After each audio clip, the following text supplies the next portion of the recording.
If you want immortality, do something meaningful while you're alive.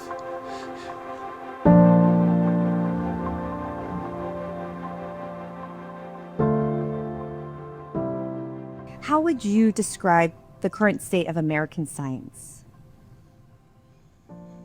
I'd say the best way to describe it, it's an extreme flux for all kinds of reasons, not just political. AI has sort of entered the scene in a interesting way, maybe a little bit overhyped, but that's certainly affecting how people think about the future in some areas. But it's so overhyped, I think people are looking for miracle solutions there that aren't going to occur. When we made the first synthetic cell, about a quarter of the genes are of complete unknown function. AI is worthless as a tool to identify the function of those genes. As you know, if it's not part of the training set, it doesn't exist in its world. All these people that are talking about how AI is going to design new genomes, design whole new things, it can't take things outside of its repertoire. For the first time in history, my team has been able to define and quantitate the unknown, because people just sort of assumed we knew the function of most of biology.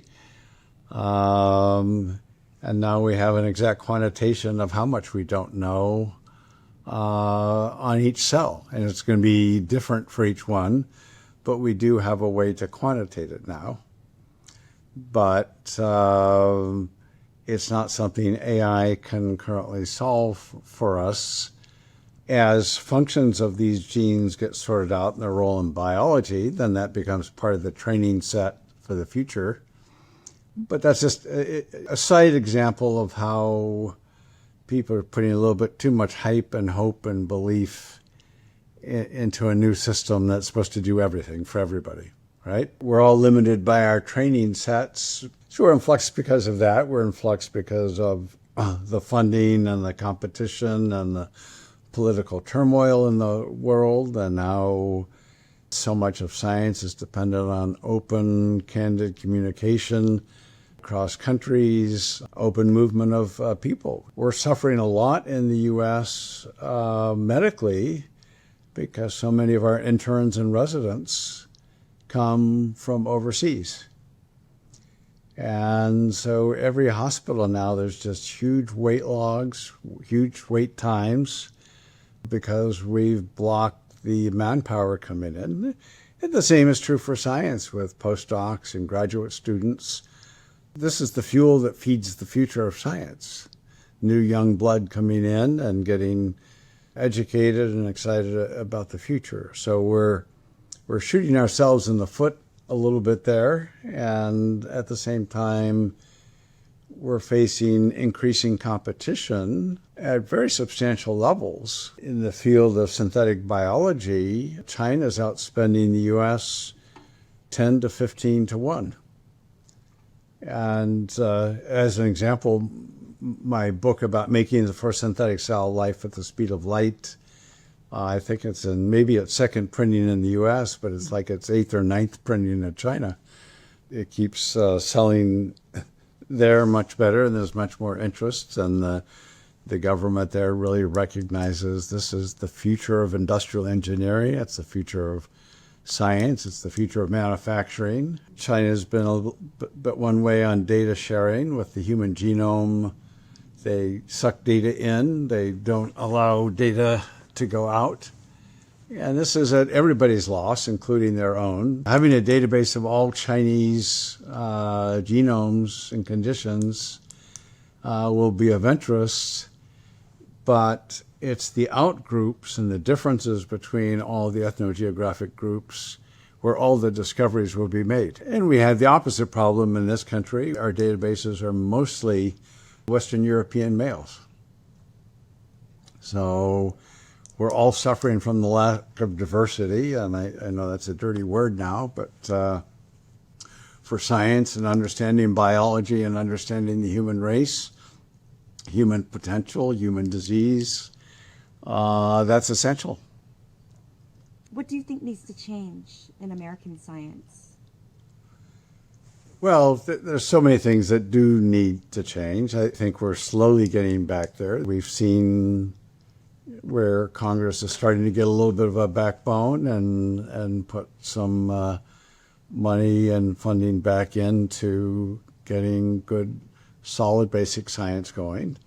We needed to make a lot of changes in science. We need to make still a whole lot of changes in science. I've been very vocal about my complaints about the NIH does fund a lot of Me Too science. Back in 1995, Ham Smith, the Nobel laureate, and I wrote a grant and submitted it to NIH proposing our idea for shotgun sequencing, to sequence the first genome in history.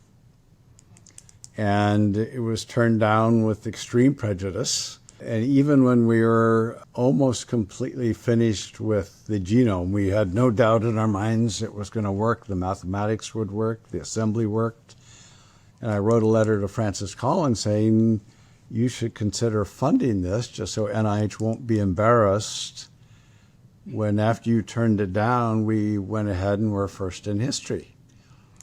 And I still have the letter that I got back just saying that they totally stand by the study section and they're certain that it won't work.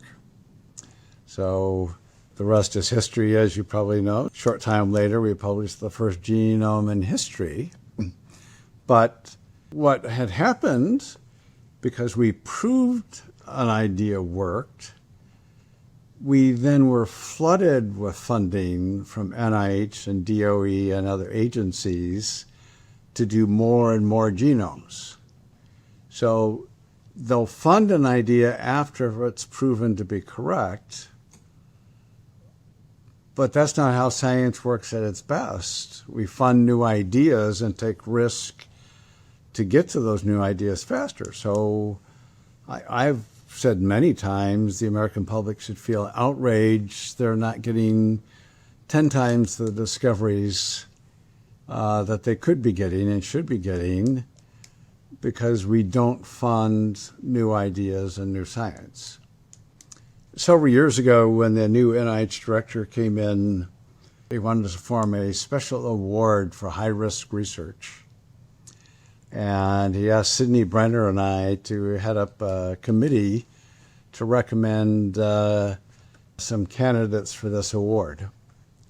And we came up with 10 really top candidates. NIH decided they were all too risky and didn't want to give them the award for high-risk research because it sent the wrong message. So it's just... By risky, you mean it won't pan out? Well, there's a chance it won't work. Yes, there are people like me that took chances. We didn't know if it would work for sure when we set out to sequence the first genome. It's what you do. We're experimental scientists. You do the experiments. Sometimes they work and sometimes they don't. When they do, it's really a big deal. Yeah, and sometimes when they don't, it's really a big deal too. I think it typifies this risk adversity, and so, you know, the Trump administration is not all wrong. I think things need to be fixed. I think I could come up with a lot better ways to fix it than they've been fixing it, but and I think a lot of other people could too. But I think maybe we're getting back, but it's the overall philosophy, starting with our fundamental education system, teaching evidence-based decision-making is a fundamental of science. I mean, it should be a fundamental of everybody's critical thinking, right? Otherwise, you live in the land of conspiracy theorists and you just make up whatever you want. We seem to move more in that direction, but the evidence isn't always right, and you can lead to wrong conclusions, but that's why you gather more evidence to do that. And so, you know, what's missing more and more is opportunities for young scientists to come in and be able to take these risks, try things, and get rewarded or learn from the failure. I claim I know a lot because I failed so many times that I've learned more from the failures than from the successes. What piece of advice would you give early career scientists right now? You have to take risks. If you're risk adverse, you're in the wrong field. I mean, it's just, it's the definition of doing an experiment. You don't know the outcome. My favorite job is being an experimentalist. You know, I can ask questions and you try and get answers. Sometimes you get a different answer than you want, right? And so being a fundamental experimentalist is the essence to me of science. Asking questions and getting answers. There's a gradient, though, and this is what I think we fail at quite a bit. I think I've been very lucky in my career in having the ability to try and answer big questions. Most people are afraid of trying to tackle big questions, right? So that adds extra layers of fear. But I don't know how much you know about my history, but my science career started by getting drafted and spending a year in Vietnam as a medic and learning that fundamentally the biggest thing I had to lose was my life. And so that made me, I was always a risk taker, but that sort of set the philosophy for the rest of my life. And I wanted to apply my skill set to honoring thousands of young men and women my age dying for a war that almost nobody believed in. And I went back to school to get an education to try and honor these people with doing something meaningful with my life. I always tell people, if you want immortality, do something meaningful while you're alive. And that's the way to get immortality. So we have to build back this base. The fundamentals are there because we have so many good people in science, but they've also been corrupted by how scientists have to chase money to get grants and a flawed review process generally, not wanting to fund new science, new ideas. So it sounds bleak. Currently, we're still hanging on maybe by a tooth to leading the world in science. In part, we have unique institutions and unique way of thinking in the U.S. that almost does not exist anywhere else in the world, and that's philanthropy. We have so many people that have made huge fortunes, and a lot of them could do a hell of a lot more than they're doing, but a lot of people are doing amazing amounts with the fortunes they've inherited, developed, and that's the backbone of how we move things forward. People think it's government funding. Government funding sort of fills in the backbone, builds our infrastructure. Without indirect cost, I can't pay for my building, my electricity, the HR people, anything. So the infrastructure of science is just as critical as the funding for new ideas. But we have a great combination of the two because people do believe to a great extent in putting money in science. We have more wealth out there now than in the history of the world. I mean, we have several individuals wealthier than countries. And they could do 1,000 times more with their money and not even miss it. What does give you optimism right now in the field that's the overarching like science and innovation here in the U.S.? Well, is it because people are excited about the new opportunities, trying to move things forward with the new mathematical tools, the new computing tools? It's hard to imagine how powerful the computes will be. That gives us whole new ways of looking at things and trying to combine things. 25 years after we sequenced the first human genome, we now have whole new tools to start it over again the right way. When we sequenced the first genome in 99 and 2000, there was nothing to copy. We actually had to do it. We had to sequence it all and assemble into a genome sequence. Since then, because of development of technology, particularly with Illumina with short reads that revolutionized the cost of sequencing, but at the expense of completeness. For the last 25 years, we've been missing over 60% of human heritability because it's not in these short read sequences.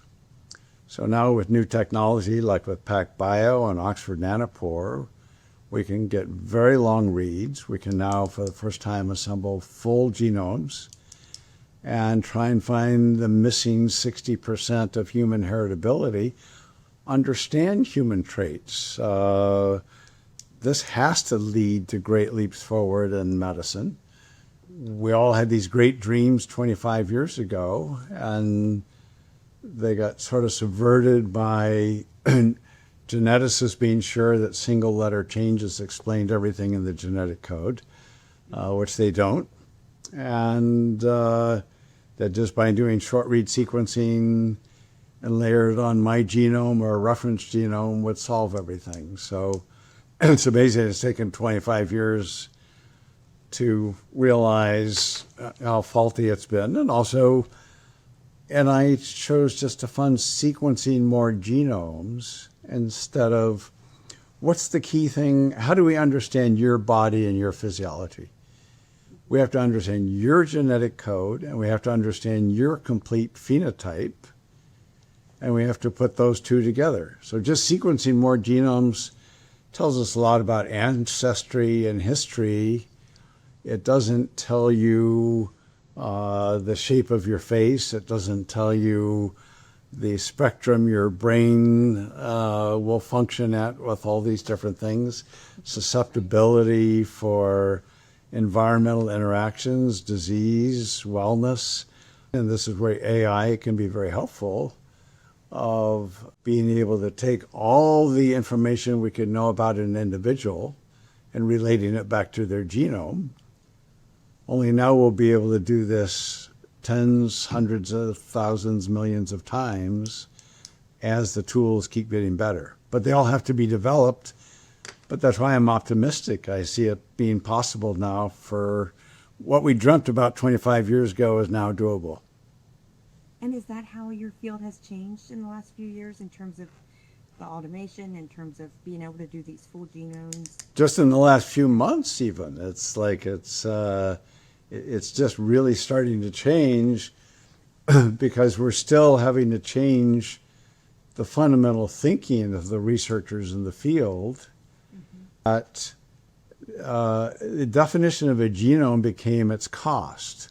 What does it cost to do a genome? $100. But it's not a genome. It's a collection of fragments. Now we can actually have complete genomes. We can understand your mother's genome, your father's genome. It's called the diploid genome. And so that's the company we just started, Diploid Genomics, to really start to understand humanity at its most basic level. So yeah, it makes me very excited and optimistic about it. We're calling it Genome 2.0. I never thought it would take 25 years to get here, but some things move slower than others. And it's the technology that has, in addition to kind of culture and how people think, scientists think about it. It's the mathematical tools, it's the AI, it's just the fundamental change in computing. In 1999, I built the third largest civilian computer in the world. It was 1.5 teraflops. It filled 2 giant rooms. Now you can have a laptop that's much more powerful than that. So computing technology, memory, the large language models, the new tools we have that can find associations between things that the human eye can't readily discern. So that gives me real optimism for making major discoveries over this next phase.